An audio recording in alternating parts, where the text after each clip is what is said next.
여러분, 사람이 가장 큰 변화가 뭐겠어요? 복음을 듣고 구원 받았잖아요. 그 다음에 변화는 뭐냐면 내가 받은 구원을 다른 사람에게 말해주는 거예요. 단순히 말만 하는 게 아니라 그에게 예수님을 구주로 영접하도록 촉구하는 거예요. 이렇게.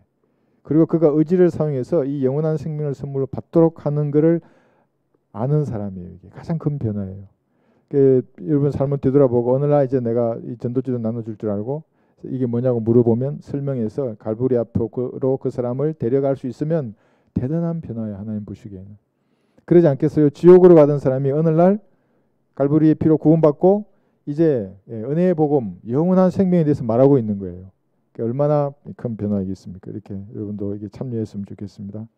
날씨가 이제 더워지기 때문에 부채의 효용이 갈수록 커지는 거예요. 날이 더워지면. 그래서 가지고 가서 선물로 이렇게 나눠주겠으면 좋겠습니다. 예, 요한복음 17장 13절이죠. 제가 읽겠습니다. 13절. 이제 내가 아버지께로 가나이다.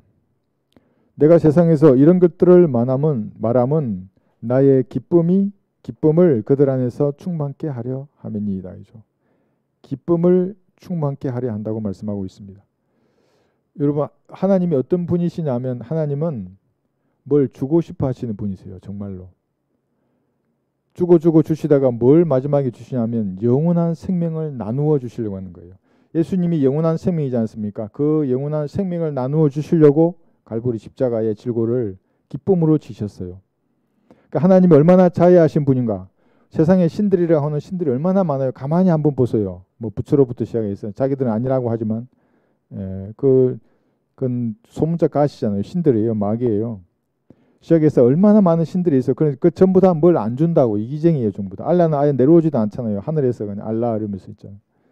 근데 예수님은 진짜로 자신의 생명을 바쳐서 영원한 생명을 주실 뿐만 아니라 이 요한복음 우리가 오늘 공부하는 17장에서도 여러 가지를 주시는데 가로에 놨죠. 나누어 주신다고. 여기 두 번째가 기쁨을 주시는 거예요. 기쁨과 즐거움. 세상 사람들 보기에 그리스도인들은 무슨 재미로 사냐고 그랬어요. 제가 이제 현역일 때 이제 성별을 했어요. 세상에서. 그러면 안 하잖아요. 세상 사람들 하는 거. 그럼 이제 도대체 무슨 기쁨으로 사냐? 뭐가 좋아서 사냐? 몰라요. 사람들은. 예수님 안에 있는 기쁨과 즐거움을. 다윗은 이렇게 말하고 있어요. 시편 여기 16편 11절 보세요. 시편 16편 11절. 이런 기쁨이 없다면 그리스도인의 길을 걸어갈 수가 없죠. 우리도 먹고 마시라 그래야 해야 되나요? 그거 아니잖아요. 그죠? 시편 16편 11절에서 보셨죠? 예. 주께서 내게 생명의 길을 보여주시리니 주의 면전에는 충만한 기쁨이 있고 주의 오른편에는 즐거움이 영원 무궁토록 있나이다. 그러니까 태초부터 이 기쁨과 즐거움을 가지고 계신 예수님이세요. 이것을 구원받은 성도에게 나누어 주시는 겁니다. 이것으로 사는 거예요. 그렇게 제가 구원 헌신하고 나서 저 포천에 있어요. 일동이라는데 옛날에 친구가 이제 거기서 호프집을 하는 거예요. 복음 전하러 왔어요. 손님 오기 전에. 이해할 수 없죠, 걔는. 근데 나한테 물었어요. 예수님이 어떤 분이냐고. 근데 내가 어떤 분이길래 내가 이렇게 변화됐냐고. 그러니까 야, 저 호프 저 술이 저거 실제 아니냐. 먹으면 기분 좋아지고 얼굴 붉을수록하니 뭐 허랑 뭐 아주 세상이 그냥 그렇게 않냐. 그렇다고. 예수님도 그런 분이라고. 근데 저거하고는 다르다고. 기쁨이 있다고 나에게는. 유심히 생각한다고 그 세상 사람들이. 그러니까 주님 안에는 기쁨과 즐거움이 있어요. 왜 못 누리냐 하면 어떤 사람들은 여기 세놨어요. 기쁨을 나누어 주실 뿐만 아니라 세상에서 분리되셨거든요. 예수님은 세상에 속하지 아니한다 그러셨어요. 근데 여러분도 세상에 속하지 아니해야 돼요. 물론 교리적으로는 아무도 세상에 속한 그리스도인이 없어요. 예수님을 구주로 영접하는 순간에 분리되어 있어요. 자기가 알든지 모르든지. 그렇지만 실제적인 삶에 있어서도 분리되면 주님이 줄 수 있는 기쁨과 즐거움으로 가득하게 돼 있어요. 이 간증도 했나요? 또 오늘날 현역 시절에 전투복을 입고 있으니까 그렇게 사실은 주님과 교제가 잘 돼 있어요. 그래서 속일 게 없잖아요. 이게 수의를 입고 있는데 뭘 속이겠어요, 주님하고. 구원의 기쁨이 안 생기는 거예요.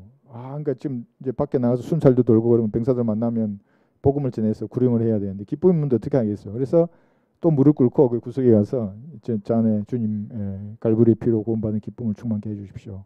기도하고 눈 뜨고 나가잖아요. 그러면 진짜 그 시원한 그 있어요. 그게 기쁨이 충만해서 가지고 병사를 만나잖아요. 그러면 그 지금도 생각나 찝차 운전병이 데리고 저리 가서 얘기하는데 기독교인인데 구원받지 못한 기독교인이 그래서 복음 전에 5분도 안 돼요. 구원받는데 그런 사람들이 기쁨이 충만하는 겁니다. 그래서 주님이 자유하시다고 할 때 그 자유하심은 나누어 주시는 분이에요. 자기가 가지고 계신 영원한 생명도 나누어 주시고 여기 보면 말씀도 나누어 주세요. 아버지께로부터 받은 말씀을 여러분에게 주셨어요. 손에도 주셨고 그 말씀이 모든 생각 가운데 마지막 결론이에요. 오늘 이게 여러분 생각 가운데 풍성히 거하게 해야 돼요. 그러면 그 말씀이 여러분에게 세상에 주지 못하는 기쁨과 즐거움을 주는 겁니다. 제 말이 아니라 이것이 장수의 비결이래요. 말씀을 뭔가를 깨닫잖아요. 거기서 느끼는 기쁨과 즐거움이 장수의 비결이에요. 그래서 오래 사는 사람들 중에 대부분이 종교인, 그 다음에 두 번째가 음악가래요. 깨달음이 있어요. 여기는 뭔가를 알게 됐을 때. 그래서 주께서 자비하십니다. 나누어 주시는 분입니다. 그 외에도 여기 보면 세상에 보내심을 받았어요. 예수님은 나중에 여기 나와요. 보내심을 받았는데 그것도 여러분에게 나누어 주셨어요. 여러분도 세상으로 보내시는 거예요. 예수님은 세상에 뭐하러 가셨어요? 사실은 조롱과 수치를 받으려고 세상으로 오셨고 결국에는 죽으시려고 오신 거예요. 그럼 여러분도 세상에 나가 죽으라는 말인가? 한번 잘 생각해 보세요. 그게 무슨 의미인지. 십자가를 지고 주님을 따른다는 말의 의미가 무엇인지 한번 생각해 보시는. 그래서 다 나누어 주세요. 영광도 나누어 주셔서 하나로 되게 하시고 사랑도 나누어 주시는 거예요. 그러니까 구원 받아야만이 진짜로 이기적인 사람에서 여기 보면 인문학 강의하는 사람 이타적 삶이 뭐고 뭐라 하면서 말 많아잖아요. 아무도 이타적으로 살 수 없어요. 구원받기 전에는. 구원받고 사랑의 하나님이 자기 안에 진짜로 들어와야 돼요. 그래야만이 행동은 비록 개떡 같아도 진짜 측은지심이 생겨요. 안에서. 진짜로 남을 위하게 된다고요. 근데 이걸 또 조절 못하면 너무 많이 줘서 탈이 생길 수 있어요. 균형 잡히게 줘야 되지만 그래도 진짜로 남을 위하게 되고 하나님을 사랑하게 되고 그런 것이 자기 안에 생기게 되는 겁니다. 왜냐하면 하나님이 그 사람에게 나누어 주신 거예요. 그게 하나님의 성품이 그 사람 안에 생긴 겁니다. 그래서 여기 나오지만 삶의 방식이나 유형, 본질이 변화된 사람이에요. 그리스도인이라는 건. 왜냐하면 하나님이 그 사람 몸 안에 들어갔기 때문에 그렇습니다. 정말 이해하시겠어요? 빠른가요 제가? 예, 이게 3단인데 아직 4단, 5단 나왔는데 예, 그래요. 그래서 나누어 주시는 분입니다. 얼마나 감사한지 몰라요. 그래서 제가 뭐라 그랬어요. 이것을 거지 있잖아요. 거지. 난 거지만 보면 그 거지가 은혜 받는 모습 있잖아요. 자기에게 뭔가를 주는 것에 대한 감사해서 그 보답하는 마음을 항상 내 생각이 나요. 난 울컥해요. 진짜로. 내가 거지였는데 내가 정말 20대 초반에 하나님 모르고 거지처럼 살았는데 세상에서는 막 잘났다고 막 이렇게 했지만 거지처럼 살았는데 주님 나에게 영원한 생명을 주시고 의로운 입히시고 진리의 말씀을 알게 하셔서 성경대로 하나님을 섬기게 하시고 이게 얼마나 거지에게 베풀어 주신 놀라운 축복입니까? 그런 자세여야 한다는 겁니다. 근데 주님은 지금 이 기도를 제자들이 듣도록 말하고 있어요. 눈도 뜨시고 너희들 들으라고. 난 좀 이따 올라가는데 너희들은 용기를 가져라. 세상에서 너희가 혼란을 당할 것이다. 내 이름으로 너희들을 죽일 것이다. 용기를 가져라. 그걸 격려하고 위로하시는 겁니다. 야 임마 너 그거밖에 안 되냐? 안 그러세요. 주님은. 물론 성령께서 책망하실 때도 책망하시는데 성령님의 책망을 들으면 죽고 싶다는 마음이 드는 게 아니라 하나님을 위해서 뭔가 하고 싶은 마음이 드는 거예요. 이게 세상 슬픔하고 성령께 주신 슬픔은 다른 거예요. 세상 슬픔에 빠지면 그거 끝도 없어요. 그거 밑도 끝도 빠진다고요. 성령님이 뭔가 찔림을 주셔서 아이고 내가 왜 그랬을까? 그 슬퍼하는 그것은 하나님을 위해서 바로 서게 만들어주거든요. 그래서 이런 기도를 듣게 하심으로 이 기록을 해두셨잖아요. 여러분 듣지는 못하지만 음성을 기록을 해두심으로써 여러분도 이 17장 13절을 통해서 힘을 내야 하는 겁니다. 기쁨과 즐거움을 여러분에게 충만케 하실 뿐만 아니라 다른 모든 것도 주께서 나누어 주시려는 겁니다. 믿으십니까 이것을? 그 믿음으로 주님 앞으로 나가서 달라고 하는 거. 주님 제가 말씀을 못 깨달아요. 깨닫게 해주십시오. 제가 남들은 이거 나누어 공부하는 왕국이 어쩌고 하면서 다 이해하는데 오늘 여기 잠깐 했어요. 이게 조금 즐긴 곡이에요. 이거 이런 걸 이해하시면 믿음이 확신으로 바뀌어서 누가 뭐래도 흔들리지 않는다고요. 무천년 후천년주의자는 마귀의 종이에요. 그들이 뭐라고 돌을 던지더라도 마귀의 종이라고요. 그들은 복음도 제대로 전하지 못해요. 그런 후천년 무천년주의적 사고를 한다는 것은. 그럼 신학교에서 4년 동안 그런 것을 배우고 나왔는데 어떤 전도지를 쓸 수 있겠어요? 한번 생각해 보세요. 그런 걸 배우고 왔어요. 4년, 6년, 8년 동안. 여기서 전도지를 쓰는데 이 땅이 하나님 왕국인데, 예? 여러분이 보기엔 이 땅은 마귀가 장악한 세상이라고요. 거기서 혼을 이겨와야만이 하나님의 나라라고 하는 이 왕국에 들어가요. 이 왕국의 개념도 오늘 복구에 이렇게 이렇게 나누어서 쓸 수가 없어요. 그 사람들은. 그러니까 그들이 만든 전도지에는 사람의 혼을 이겨올 능력이 하나도 없다고요. 종교적인 달콤한 사탕이에요. 사탕. 먹어보면 끝이에요. 그거 아무런 몸에 해롭잖아요. 그게 사탕이 몸에 좋나요? 예, 그렇게 예. 나눠서 보면 좋겠고요. 여기 이제 다음 구절 볼까요? 예. 다시 본문 들어가셔서 17장 14절.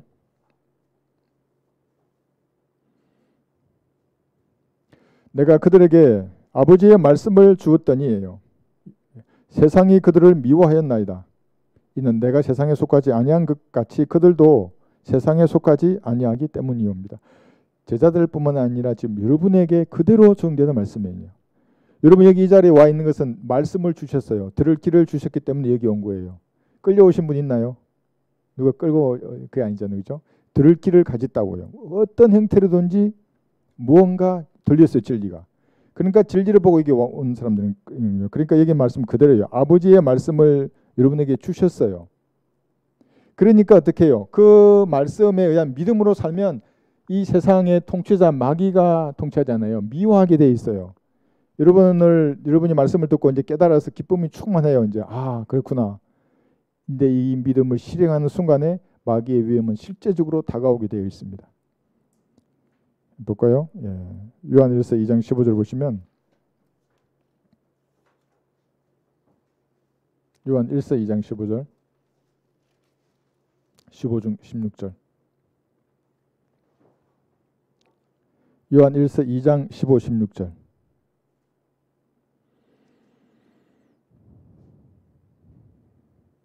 세상도 세상에 있는 것들도 사랑하지 말라.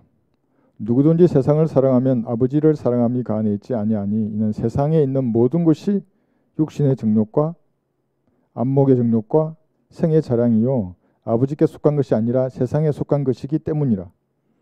그래서 아버지의 말씀 진리잖아요. 이걸 딱 말하거나 행동으로 보이거나 그쪽에 딱 서면 미움이 실제적으로 다가옵니다. 세상 통치잖아요. 세상의 통치자는 마귀예요. 여러분 여기서 누가복음 4장 6절에 나와 있는 대로 세상 모든 근세와 영광을 한시적으로 마귀가 가지고 있어요. 그것은 예수님이 지상 재림을 해야 끝난다고요. 머리가 예수님의 발에 실제적으로 밟혀서 지옥에 던져질 거예요. 적그리스도가. 그 전에는 마귀가 장악한 세상인 겁니다. 진리를 말하면 미움을 받게 되어 있습니다. 그런데 문제는 여러분도 구원받기 전에 전부 다 세상에 속한 사람이었어요. 구원받기 전을 말하는 거예요. 지금 어떤 헌신된 삶을 사느냐 안 사느냐 아니고 구원받기 전에는 모두 마귀에게 속했어요. 세상에 속한 사람이었습니다. 볼까요? 고린도후서 5장 17절에 보시면 고린도후서 5장 17절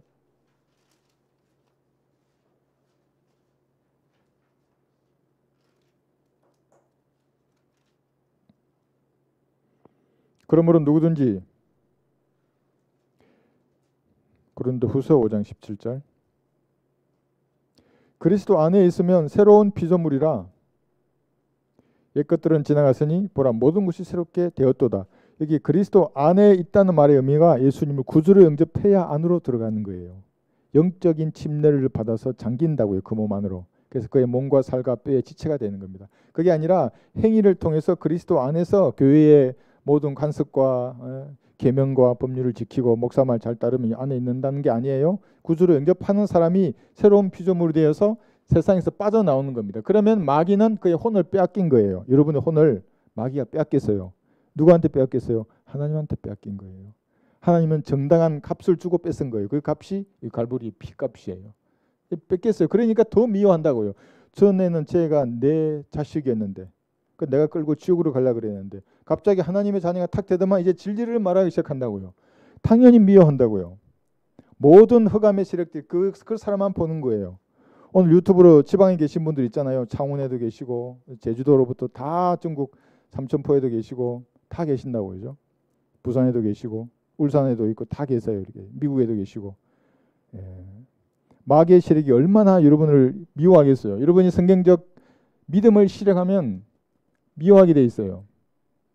예? 혼을 빼앗겼기 때문에 그런 겁니다. 베드로전서 1장 볼까요? 땅속으로 데려가야 했는데 구원받은 성도의 유업이 하늘에 있는 겁니다. 베드로전서 1장 4절. 그래서 이 성경은 이것을 새끼 빼앗긴 암곰이라 그래요. 그 암곰의 질투와 분노를 바라는 겁니다. 여러분들에게. 베드로전서 1장 4절.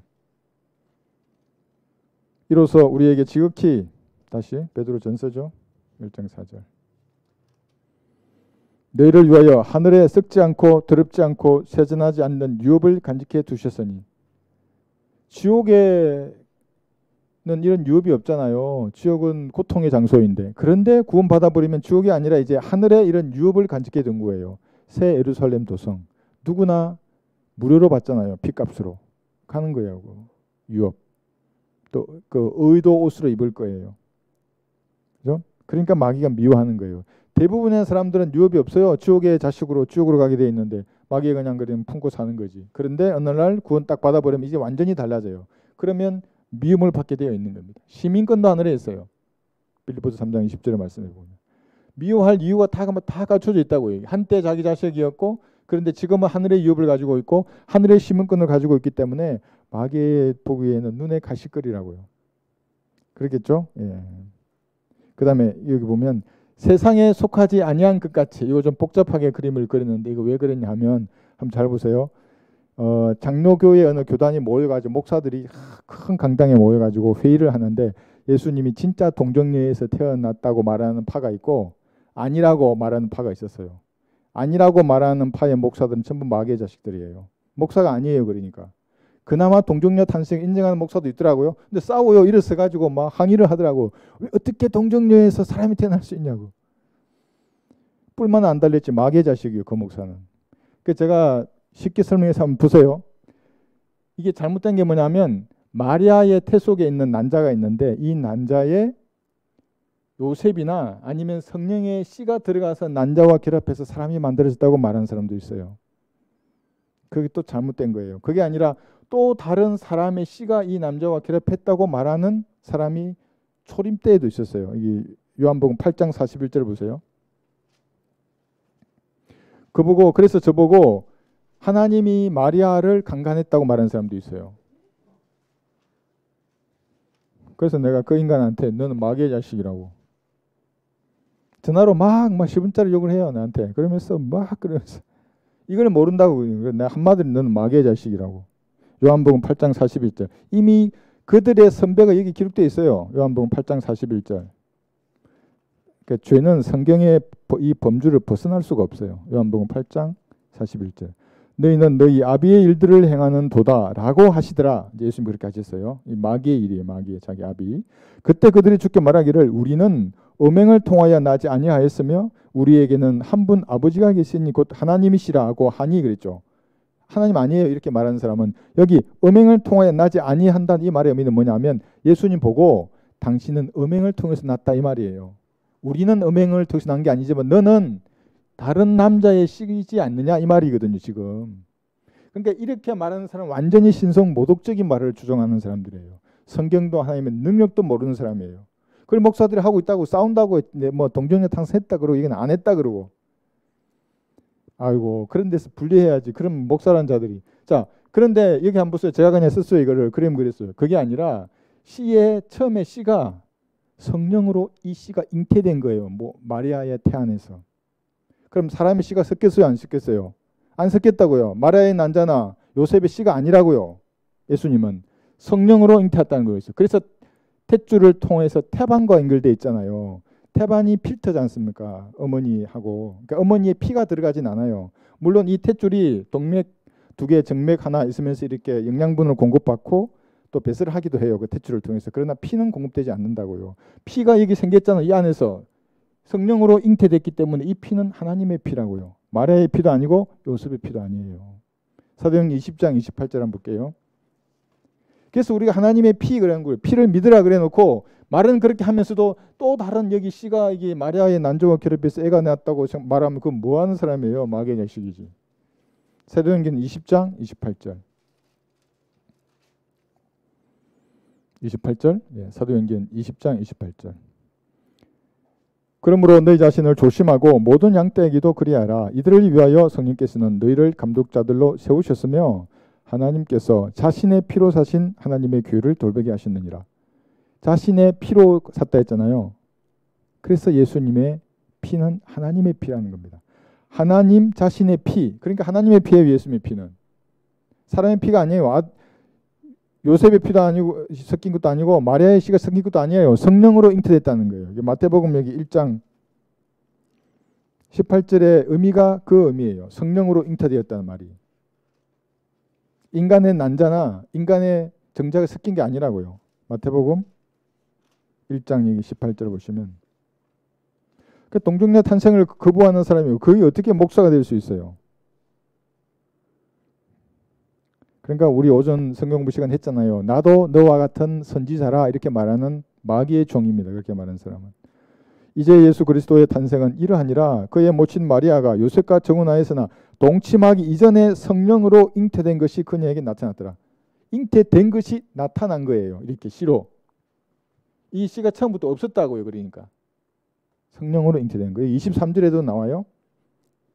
보라 한 처녀가 잉태하여 한 아들을 낳으리니 그의 이름을 임마누엘이라 하라 하셨으니 이를 예측하면 우리와 함께 하시는 하나님이라. 성령으로 그 씨가 잉태된 거예요.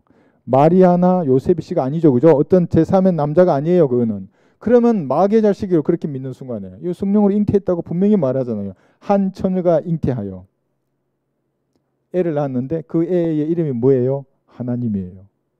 그래서 이것을 경건의 신비라고 하는 겁니다. 이 신비스러운 거예요. 그게. 이 탯줄에 이 씨가 하나님이에요. 우주를 창조하신 분. 그래서 이걸 경건의 신비는 논쟁의 여지 없이 위대하도다 말하는 겁니다. 그 전능하시고 무한하신 분이 그죠? 시 공간 밖에 거하시는 하나님이 이렇게 마리아의 태 속에 씨로 잉태가 된 겁니다. 속죄 제물이 되기 위해서. 여러분에게 하나님이 가지고 계신 그 영생을 나누어 주시기 위해서 그렇게 내려오신 겁니다.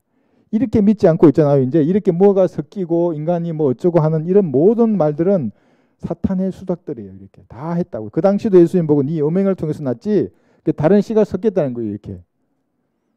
그렇게 말했던 후예들이 지금도 남아있어. 교계에도 있고 이 세상에 저한테 전화해서 뭐 욕하는 그 사람들도 자기 여기 기록되어 있는 줄 모르잖아요. 그 사람이. 다 기록되어 있는데 자기의 죄들이. 그죠? 예, 그래서 세상에 처음부터 속하지 않으셨어요. 예수님은. 히브리서 7장 26절에 보시면 히브리서 7장 26절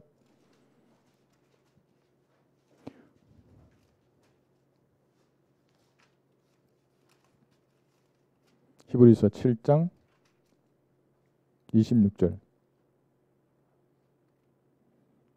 그러한 대제사장은 우리에게 적합하니 거룩하고 악이 없으며 더러움이 없고 죄인들에게서 성별되시며 하늘보다 더 높이 되심이라.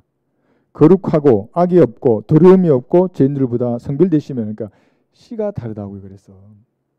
아담의 씨는 이렇게 말할 수가 없어요. 그렇잖아요. 사람의 씨들 중에 거룩해야 거기서 50보 100보예요. 인간들은. 그 도토리 키재기라고요. 하나님의 의의 기준에 아무도 이룰 수 없어요. 근데 예수님은 그렇지 않다고. 이 씨가 다르기 때문에. 그래서 안식교인들의 교리를 들어보면 이 예수님의 피를 의지해서 예수님의 거룩함의 수준에까지 도달해야 구원받는 줄 안다고요. 그 사람들은 열심히 도덕법을 지켜가지고. 근데 그것도 불가능하다는 거예요. 씨가 다른데. 그죠? 예, 이렇게 해서 세상에 속하지 않는다는 말의 의미를 성경적으로 조금 살펴봤습니다. 다시 요한복음 17장 15절 보시면 요한복음 17장 15절 내가 기도하옵는 것은 아버지께서 그들을 세상에서 데려가시라는 것이 아니었고 그들을 악에서 보호해 주시라는 것이옵니다 했어요. 이제 예수님 올라가시는 거예요. 그러니까 악에서 보호해 달라고 기도하는데 이 기도의 참된 의미는 뭐냐면 여러분들에게 자유로운 삶을 보증하기 위해서 이렇게 말씀하시는 거예요. 악으로부터 보호받아야만 여러분들은 죄의 종으로 살지 않아요.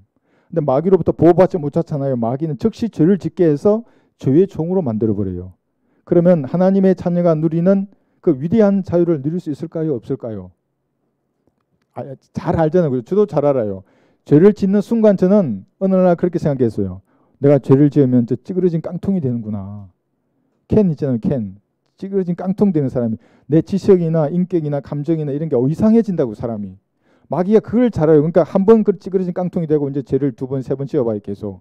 그럼 완전 쓰레기장 되는 거예요. 내 마음이나 생각이. 마귀는 그걸 알기 때문에 그렇게 되면 어떻게 돼요? 이게 있어요. 정복을 당하게 되는 거예요. 그래서 주님께서는 악에서 보호해 달라는 겁니다. 자유로운 삶을 살기 위해서. 여러분 자유가 있어요. 이 자유로 뭐 하냐면 이제 마음껏 하나님의 뜻을 실행하는 거예요. 자유롭게 복음 전하고 자유롭게 성경 읽고 기도하고 찬양할 수 있어요. 이 자유로 죄짓지 말고 죄지어도 지옥은 안 가요. 그러나 찌그러진 깡통으로 살아야 한다고 세상은. 분리수거 하잖아요. 깡통 이거 발로 팡 갑잖아요. 그런 마음으로 어떻게 살아요 세상이. 이게 막 피어나는 꽃처럼 이렇게 기쁨과 주님 주신 즐거움 가운데 세상을 살아야 되는데 죄를 딱 짓는 순간에 베드로후서 2장 19절 보세요. 정복을 당하는 거예요. 이제 내가 죄를 자백하는 그 순간까지는 정복당하는 중이에요. 그래서 어떤 고집쟁이는 한 달, 두 달 동안 죄를 자백 안 하고 있어요. 1년, 2년 동안도 죄를 자백 안 해요. 10년, 20년 동안 죄를 자백 안 하고 살아요. 아주 배짱이 대단해요. 베드로후서 2장 19절. 그러다가 이제 좀 이렇게 날개가 부러지고 이제 이러면 이제 베드로후서 2장 19절. 죄를 자백하는 겁니다. 그들에게 자유를 약속하나 자기들은 자신은 타락의 종들이니 누구든지 정복을 당하면 그는 정복한 자의 종이 되는 것이라. 정복당하면 안 돼요. 마귀에게. 그러니까 죄로 다가오고 마귀 딴 거 안 해요. 죄를 다가오면 여러분의 자유를 박탈당하는 거예요. 마귀가 너무나 잘 알아요. 아주 똑똑해요. 이 인간이. 아니지. 이 영이. 똑똑하다고요. 그러니까 여러분 탁 실수했다 그러더라도 즉시 자백하고 버리는 게 좋아요. 그리고 하나님 주신 기쁨과 즐거움 가운데 거하는 겁니다. 요한복음 8장 34절에서도 죄를 지으면 죄의 종이 되는 겁니다. 요한복음 8장 34절. 그래 또 구원파처럼 죄가 다 없어졌다고 이제 제지도 된다고 한번 해봐요. 어떻게 되는지. 구원받았는데도 죄를 짓는데 내 마음이 찌그러지지 않고 아니면 그래도 자유로워. 그 사람은 구원받지 않은 사람이에요.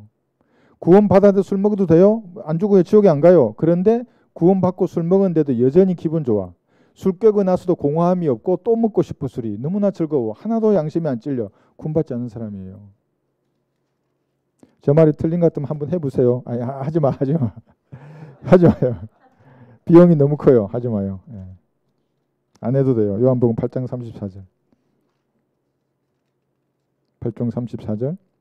예수께서 그들에게 대답하시기를 진실로 진실로 내가 너희에게 말하노니 죄를 짓는 자는 누구나 죄의 종이니라요. 구원받아도 양심이 말하는 죄를 거슬려서 지었어요. 그 순간 죄의 종이에요. 지옥은 안 가요. 걱정하지 말아요. 그런데 찌그러진 깡통이에요. 죄의 종이 되는 거예요. 정복당한 자가 되는 거예요. 그래서 주님께서는 악에서 보호해달라고 하는 겁니다.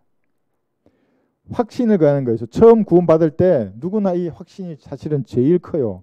아버지처럼 하나님을 믿는다고요. 그래서 교회 가서 잘못된 교리를 받으면 확신이 흔들려요. 이제.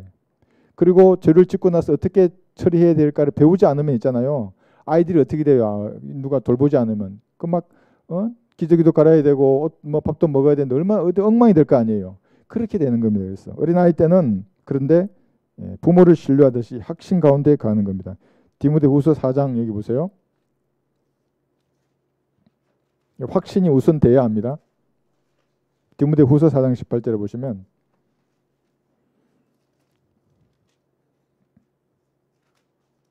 디모데후서 4장 18절에서 주께서는 나를 모든 악한 일에서 구해내시고 그의 하늘나라에 이르기까지 나를 보호하시리니 영광이 그분께 영원 무궁토록 있기를 원하노라. 보호하신다고 그랬지 않습니까? 악에서 보호하시는 겁니다. 하늘나라에 이르기까지. 이 땅에서는 전쟁을 하는 거와 마찬가지예요. 뭐 다 중상, 경상 많이 아플 수도 있어요. 그러다가 전사할 수 있죠. 그건 하늘나라 가는 거예요. 최종의 그게. 그래 보호하시는 겁니다. 하늘에 이르기까지. 중간에 구원 잃어버릴 일이 염려가 전혀 없는 겁니다. 확신이에요, 이것이. 요한복음 6장 69절에서도 요한복음 6장 69절.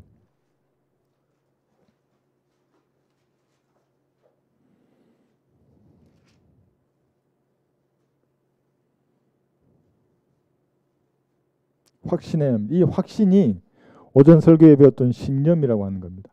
진짜로 확신하는가 안 하는가 여러분 스스로를 시험하고 여러분의 삶을 통해서 입증해야 됩니다. 나는 진짜 확신하는가?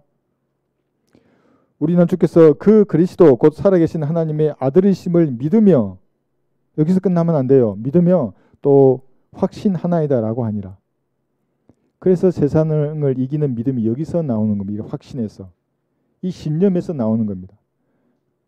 옛날 험한 군대 생활할 때 여러분이면 어떻게 했어요? 고참이 이리 와라. 한잔 내라. 그러면 여러분 거부할 수 있겠어요? 거부 딱 하는 순간에 중간 고참이 나와가지고 2x4를 준비하고 있다고요. 2x4라는 강목이 있어요. 그런 무서운 세상, 무섭고 험한 군대 생활을 하는 가운데서도 내가 예수를 믿겠다고 말하면 주님이 보호해 주세요. 그래서 나갔는데 어떻게 된 줄 아세요? 지금도 생각나네. 4x4를 들고 있더라고. 아, 4x4를 모르시는구나. 강목인데 4인치 곱하기 4인치 강목. 그럼 얼마나 강목 이런 걸 들지도 못하는 걸 들고 있더라고. 그러니까 내가 속으로 얘가 폼만 자꾸 컴pu려고 하는구나. 그냥 끝만 주고 끝냈어요. 그러니까 믿음으로 뭘 하면 그건 주님이 그걸 딱 보신다니까. 진짜로. 진짜 구원받은 성도라면 내가 아는 이 믿음의 분량 한계 내에서 믿음대로 뭘 실행하잖아요. 주님이 그걸 유심히 보신다고요. 그거 얼마나 기뻐하겠어요. 여러분 아이들이 처음 그럴 때 아이가 기뻐해요? 엄마가 기뻐해요? 엄마가 기뻐하잖아. 아이고 한 걸음 뗐구나 이제. 하나님도 그러신다고. 여기 믿음으로 뭔가를 성경에 나와 있는 것을 실행하려고 할 때 주님이 유심히 보시고 아이면 어리숙 잘 보호해 주신다고. 진짜로. 그런 확신 가운데 하셨으면 좋겠습니다. 다시 요한복음 17장 16절. 그래서 아이들이 재롱을 떨면 부모들이나 친척들이 더 좋아하잖아요. 그럼 재롱 뜨는 게 아이예요? 그 어르신들 부모들이. 아이들보다 재롱 뜨는 게 아니라 그 있는 친척들이 더 이제 좋아하시네요. 요한복음 17장 16절. 근데 여러분 이거를 갖다 놓고 하늘로 한번 보세요. 원형 경기장이라 그랬잖아요. 여러분 모든 믿음의 경주를 실제적으로 하고 본다고. 여러분의 천사가 셋째 하늘에 다 있어요. 다 알고 있다고. 지금 무슨 생각을 하시고 뭘 하고 있는지를. 그리고 여러분이 뭔가를 믿음으로 뭔가를 이렇게 실행하실 때 아마 환호성이 그 경기장 전체가 이렇게 펼쳐질 거예요. 막. 그게 모세도 있고 엘리야도 있고 구약의 성도들이 보고 있을 거 아니에요. 야 잘했다 진짜. 여러분 패배하면 얼마나 또 마음 아파하겠어. 야 저 또 졌구나. 근데 또 일어나면 또 얼마나 또 좋아하겠어. 그게 믿음의 경주라는 거거든. 그것이 17장 16절 17장 16절죠. 내가 세상에 속하지 아니한 것 같이 그들도 세상에 속하지 않사옵니다. 이 문장을 잘 보세요. 여러분은 비록 믿음에서 난 싸움에서 패배해서 세상에 나가서 세상의 사람처럼 살더라도 세상에 속한 사람들이 아니에요. 교리적으로 무슨 말인지 아시겠죠, 그죠? 그래서 여기 문장을 했어요. 세상에 속하지 말라가 아니에요. 성경에는 여러분은 세상에 속하지 않는 사람이에요. 그러니까 전혀 다른 차원의 왕국에 들어와 있어요. 보이진 않지만 그 왕국이 하나님의 나라라고 하는 영적인 왕국이에요. 그 사랑하시는 아들의 나라예요. 여러분들 전부 옮겨졌어요. 거기로. 그러니까 전혀 다른 차원에 속한 사람들 여러분들은. 그래서 여기 그려놨어요. 여기 복잡하게. 이게 뭐냐면은 페이스북 친구 중에 모르는 사람 많아요. 목사들 중에 어떤 사람이 천국과 하나님의 나라와 하늘나라에 대해서 논해놨는데 말도 안 되는 소리를 아주 어렵게 써놨어요. 뭐 이 사람은 저기 아마 보니까 의사인지 약사인지 모르겠어요. 뭐 그런 전문직에 종사하는 사람인데 자기 수준에서 막 그냥 말도 안 되는 자기 그 논리를 뒷받침하는 목사의 영상도 막 걸면서 그렇게 놨더라고요. 왜 그런 오류가 생기냐면 잘 한번 보세요. 마태복음 4장에서 이렇게 말씀하셨어요. 회개하라 천국이 가까이 왔느니라. 이도 왕국이었어요. 킹덤 오브 헤븐이에요. 여기서 말하는 게 천국이. 마태복음 4장 17절에서 여기서 이렇게 말해놓고 그런데 이제 잘 보세요. 여기는 천국이라 그랬는데 마태복음 19장 24절에서는 하나님의 나라라 그랬어요. 잘 보세요. 여러분 이게 용어가 다른데 여기서 개념 못 잡으시면 또 무천년 후천년 추위로 가버리고 이상한 왕국의 개념을 가지게 돼요. 마태복음 19장 24절 보시면 조금만 어렵지만 이거 한 구절만 할게요. 19장 24절. 마태 19장 24절. 또다시 내가 너희에게 말하노니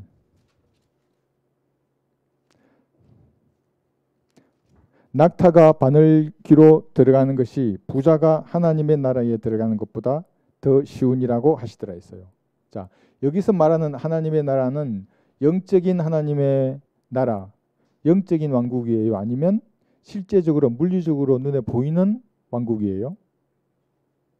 실제적인 왕국이에요. 그러니까 용어를 똑같이 여기도 하나님의 나라라고 썼지만 사도행전 28장 31절에서 쓰는 하나님의 나라하고는 다르다고요. 이때 하나님의 나라는 영적인 왕국이에요. 이때 하나님의 나라는 물리적인 왕국이에요. 천국과 똑같은 거예요. 그래서 천국과 하나님의 나라가 두 개가 합해진 왕국이 어디예요? 천년 왕국이라고 여기가. 이 개념을 모르기 때문에 지금 우리가 영적인 왕국인 하나님의 나라에 들어가야 된다 하는 말의 의미를 세상 신학자들은 모른다고요. 그 사람들은. 지 마음대로 이상한 소리를 하고 있다고요. 한번 볼까요? 사도행전 28장 31절. 오늘 제가 말씀드린 이 구절을 여러분 다시 한번 정리해 보세요. 그러면 왕국에 대해서 개념을 딱 잡잖아요. 그러면 이단 사이비를 금방 걸러내요. 사도행전 28장 31절.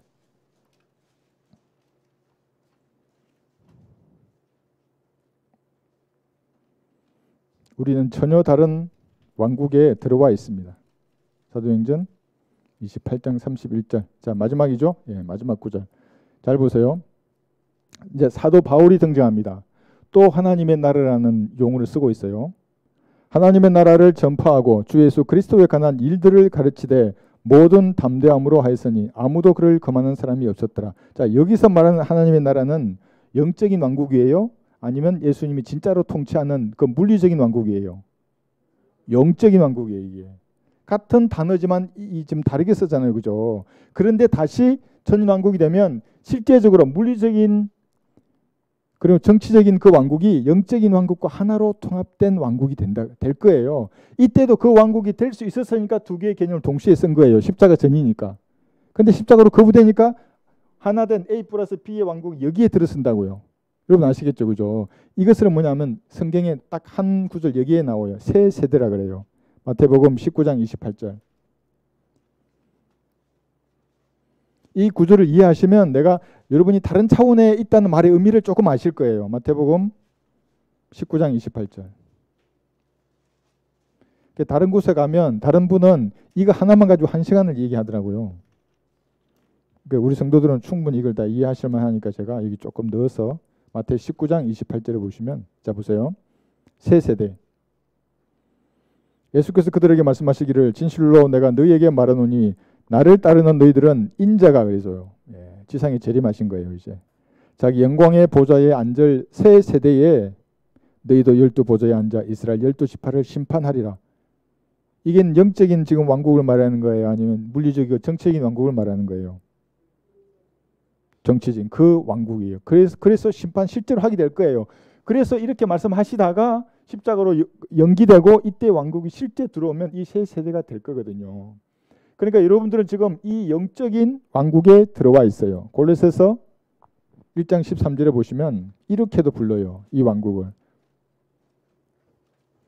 이 왕국에 들어와 보지 않은 사람은 우리가 아무리 얘기해도 무슨 말인지를 몰라요.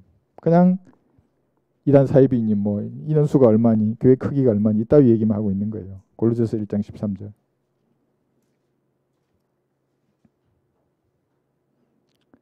그분께서 우리를 흑암의 근수로부터 구하여 내셔서 그분의 사랑하는 아들의 나라로 옮겨주셨으니, 이 사랑하는 아들의 나라는 영적인 왕국이에요? 아니면 정치적이고 물리적인 왕국이에요?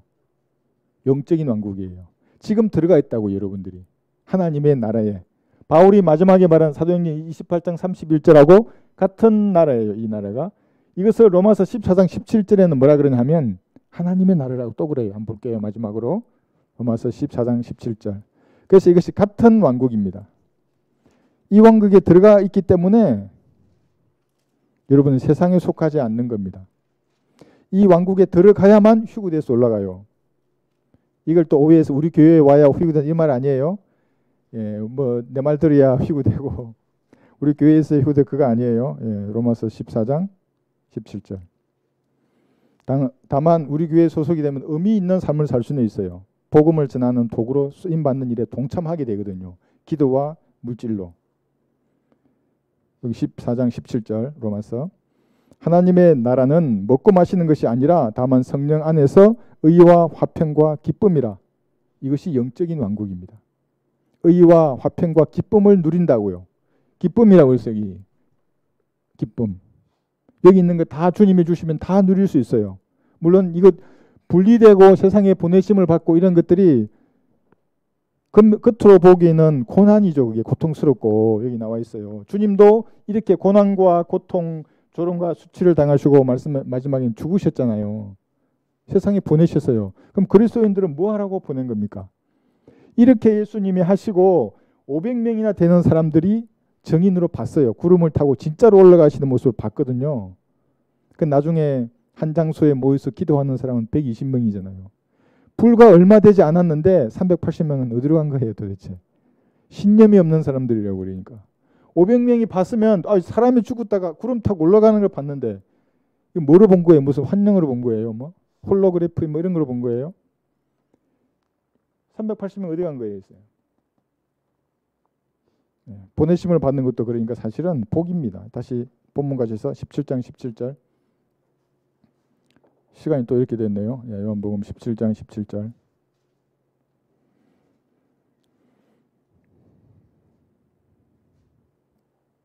진리가 어디 있느냐? 빌라도가 질문은 참 잘했어요. 빌라도라는 인간이. 진리가 무엇이냐 그랬잖아요. 그죠? 여기 있어요. 진리. 아버지의 진리로 그들을 거룩하게 하여 주옵소서. 아버지의 말씀은 진리니이다 했잖아요. 그죠? 진리가 무엇이냐? 아버지의 말씀이에요.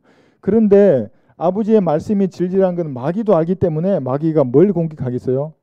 물론 히브리 헬라어나 그 필사본들이 그 나라의 모국으로 번역되는 그 과정을 공격한다고요. 그리고 그 개념을 공격하게 돼 있어요. 왜 그러냐면 한국 사람인 우리에게 영어나 헬라어, 히브리어가 말씀이 돼버리면은 번역자가 하나님이 되게 돼 있어요. 그러면 안 되는 거예요. 그래서 성경을 번역자로 높이 세우거나 그것을 풀이하는 사람이 높아지지 않게 하기 위해서는 기록된 말씀이 그대로 원본과 통일한 권위를 가져야 하는 겁니다. 특히 영어가 문제예요. 어릴 때부터 영어를 배우잖아요, 아이들이. 그러니까 영어를 조금 아는 사람이 영어 킹제임스 버전이 이 지구상 모든 민족의 최종적인 권위라고. 그건 틀림만은 아닐 수도 있어요. 왜 그러냐면 만약 일본이나 말했잖아요, 중국이나 이 표준 원문 교일에서 번역된 성경이 없다 그러면 영어 그 킹제임스 버전이 권위를 행사한다고 그 나라에서. 근데 우리나라에 있잖아요, 여기에. 먼저 있었고.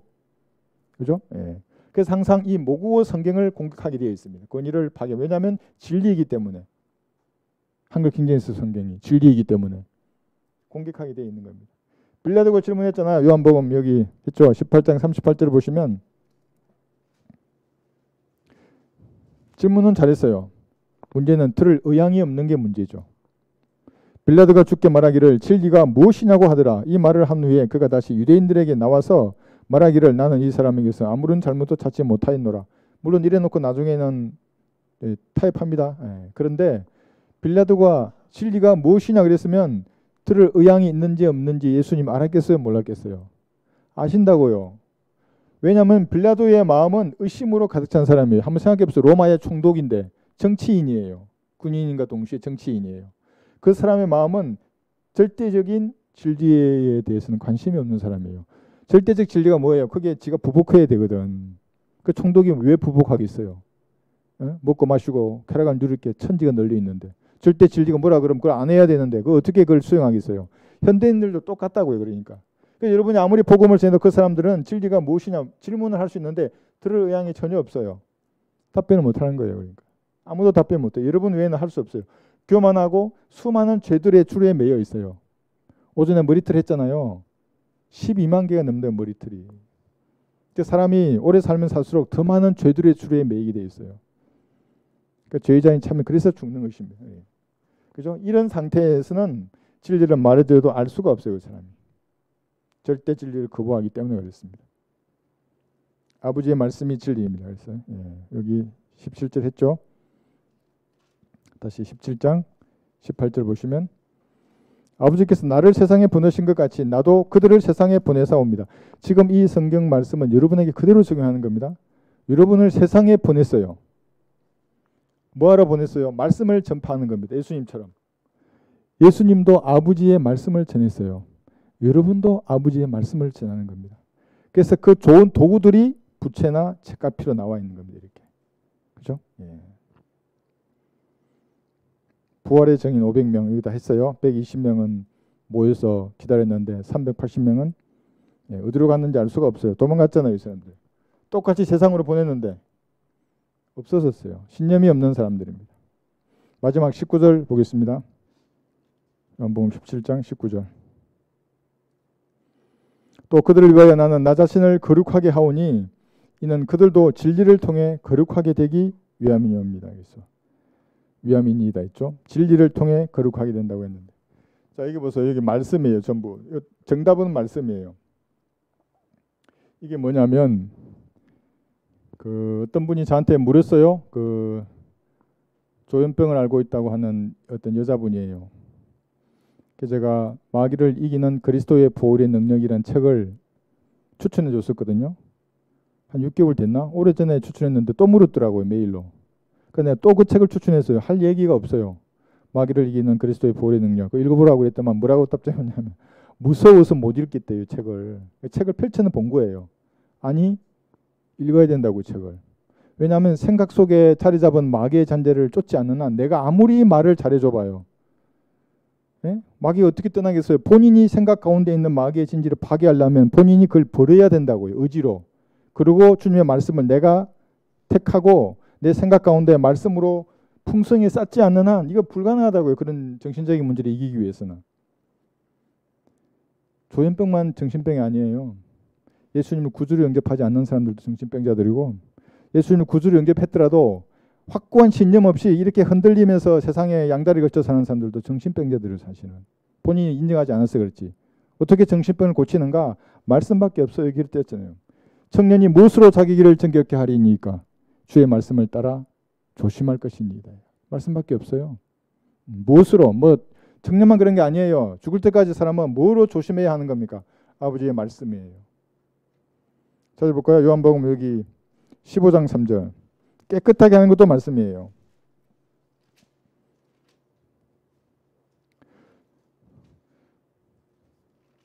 육신의 잔재를 좀 없애버리고 싶어요. 뭐 어떻게 하면 돼요? 말씀밖에 없어요. 마귀적인 요소를 없애보고 싶고요. 한번 생각해보세요. 20대, 30대, 40대, 50대 동안 온갖 드라마의 영화, 그 다음에 세상에 뭐 이 뒷골목에서 난접한 이런 더러운 것들로 나도 모르게 오염이 돼 있다고요. 사람이. 어떻게 씻어내요? 말씀밖에 없어요. 요한복음 15장 3절. 이제 너희는 내가 너희에게 일러준 말을 통하여 깨끗해졌느니라. 말이에요. 말씀. 기록된 말씀으로 여러분의 생각을 채우지 않으면 나도 모르게 다시 시궁창으로 간다고요. 그 냄새가 익숙하거든. 아이고 이게 좋은 냄새네. 아 시궁창인데 좋대요. 그 사람이. 그래서 성경을 읽으면 읽을수록 그것이 깨끗해지는 겁니다. 에베소서 5장 26절에 보시면 그래서 이것을 말씀의 물이라고 한다고요. 구원받은 사람에게 말하는 겁니다. 구원받지도 않고 성경을 읽다 보면 물론 구원은 받을 수 있겠는데 에베소서 5장 26절. 에베소서 5장 26절이죠. 예.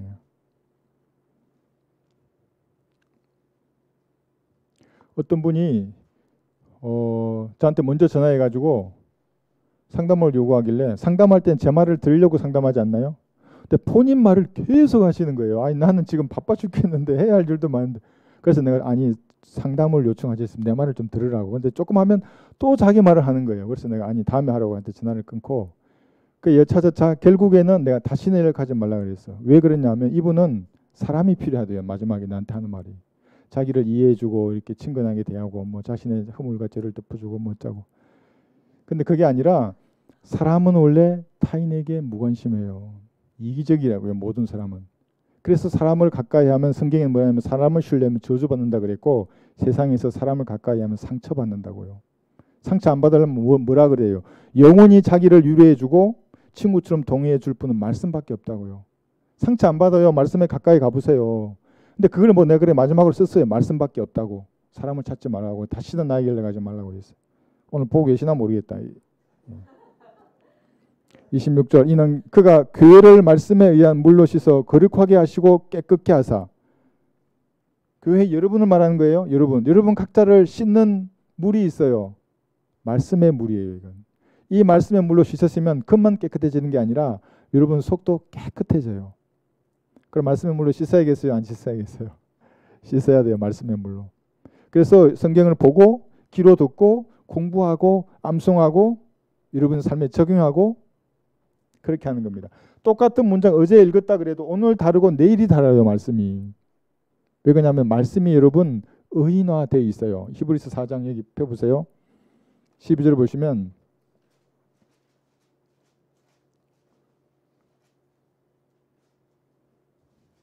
12, 13절 히브리서 4장 12, 13절 여기 보존된 말씀이에요. 하나님의 말씀은 살아있고 능력이 있어 양날에 있는 어떤 칼보다 예리하여 혼과 영 그리고 관절과 골수를 찔러 가르고 마음의 생각들과 의도들을 판별하는 일. 이게 기록된 말씀을 말하는 거예요. 그래서 13절을 보세요.